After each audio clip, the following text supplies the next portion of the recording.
तो स्टूडेंट ये हमारा सस्ता जुगाड़ है एक्सपेरिमेंट करने का। इसके अंदर एसिड है, इसके अंदर कैल्शियम हाइड्रोक्साइड सॉल्यूशन है। अब हम इसके अंदर एग डालने वाले हैं और देखते हैं आगे क्या होता है।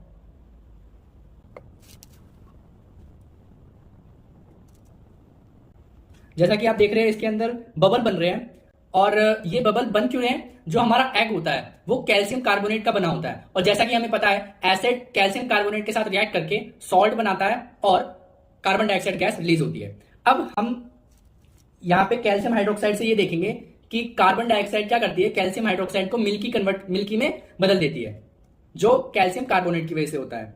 अब हम देखते हैं हमारा एक्सपेरिमेंट कितना सक्सेसफुल होता है। अब जैसा कि आप देख सकते हो इसमें व्हाइट प्रेसिपिटेट फॉर्म हो चुका है, जो कि हमारा क्या है, कैल्शियम कार्बोनेट है, और हमारा जो एग है वो काफी हद तक डिफ्यूज हो चुका है। अब हम आपको एग को दिखाते हैं।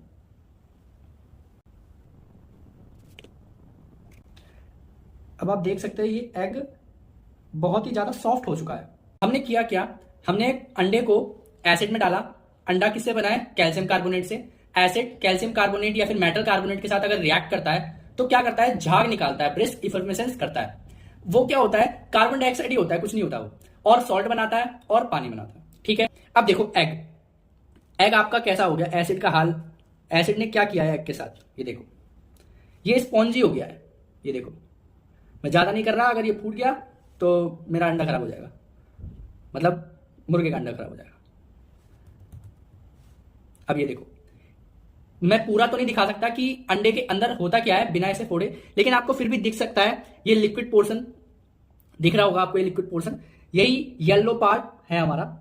अब इसको हम सॉल्ट वाले सॉल्यूशन के अंदर डालते हैं और कुछ टाइम हम वेट करते हैं। आइए देखते हैं क्या होता है। कम से कम इसे हम 1 दिन तो रखेंगे ताकि हमें पता चले कि इसमें हुआ क्या। ठीक है, अब 24 घंटे बाद देखते हैं इस सॉल्यूशन ने एग के ऊपर क्या इफेक्ट किया।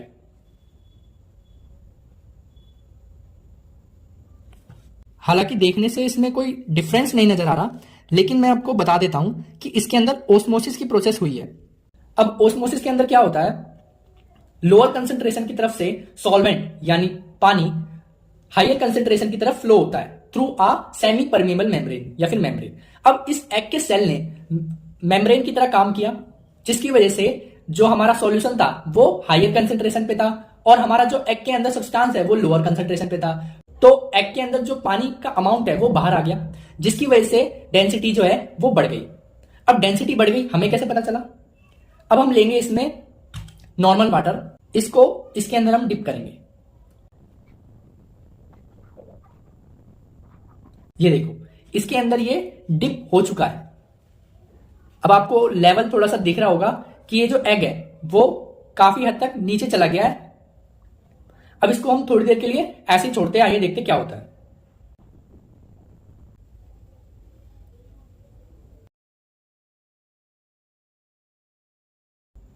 तो जैसा कि आप देख सकते हैं जो एग है ये थोड़ा सा ऊपर आ गया है। आइए इस पूरी प्रोसेस को बोर्ड पे समझते हैं। देखो जब हमारा एग नमक के पानी में रखा हुआ था तो यहां पे जो सॉल्यूशन की कंसंट्रेशन है वो ज्यादा है एज कंपेयर टू इनर।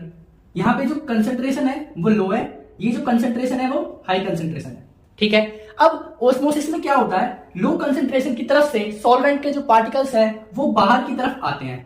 अब बाहर की तरफ जब ये पार्टिकल्स आए तो अंदर का जो वॉल्यूम है वो कम हुआ और मास भी थोड़ा बहुत कम हुआ होगा, क्योंकि पानी जब बाहर निकला है तो मास कम हुआ होगा। अब डेंसिटी का हमारा फॉर्मूला होता है मास बाय वॉल्यूम। ठीक है, सपोज इसके अंदर हमारा जो मास है वो 6 ग्राम है, नीचे हमारा वॉल्यूम कितना है, सपोज 5 सेंटीमीटर क्यूब है। ठीक है, ये हमने लेट कर दिया। ठीक है, अगर मान लो इसके अंदर से 1 सेंटीमीटर क्यूब जो अमाउंट है पानी का वो बाहर आ गया, सॉल्वेंट का अमाउंट बाहर आ गया, तो इसमें हमारा वॉल्यूम कितना हो जाएगा, V2 कितना हो जाएगा हमारा 4 सेंटीमीटर क्यूब हो जाएगा। अब जो पानी की डेंसिटी होती है नॉर्मल, तो वो कितनी होती है 1 ग्राम पर सेंटीमीटर क्यूब।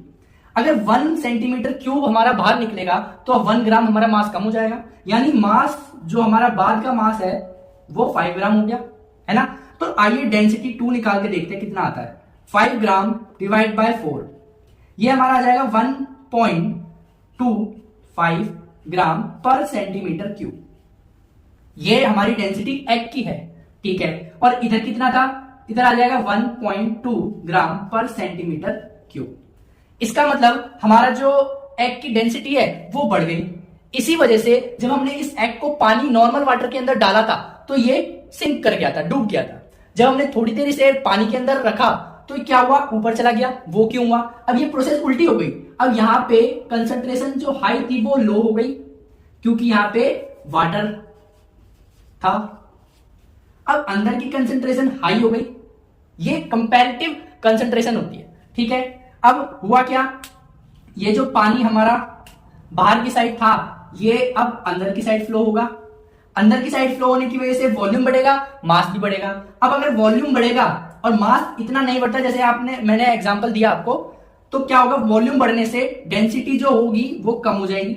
अब डेंसिटी कम हो गई एग की और वाटर की डेंसिटी सेम रहेगी, इसलिए हमारा जो एग है वो ऊपर आ जाता है। आई होप आपको ये एक्सप्लेनेशन अच्छी लगी होगी, समझ में आई होगी। अब इस पूरी एक्टिविटी में जो अंडे के अंदर हुआ है, आइए देखते हैं उसका क्या हाल हुआ है।